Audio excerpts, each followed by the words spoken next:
Let's have the first example, where example number 5 on the single phase half wave rectifier, controlled rectifier.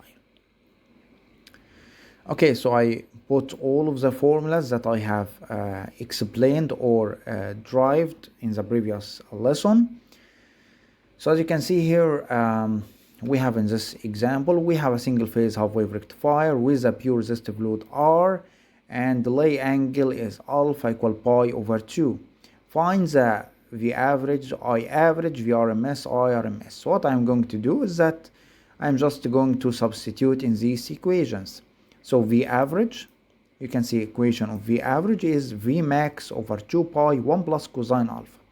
So I'm going to take alpha equal pi over 2 and substitute it here. Like this, V max over 2 pi 1 plus cosine alpha, which is pi over 2, gives us this value. For the I average, it will be this value divided by R. Right? So you can see same value divided by R. Then we have VRMS, it will be this equation here. So we will substitute with alpha equal to pi over 2 and sine 2 pi over 2.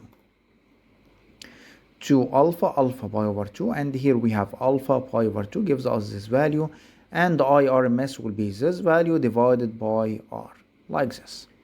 This is a very straightforward and easy example.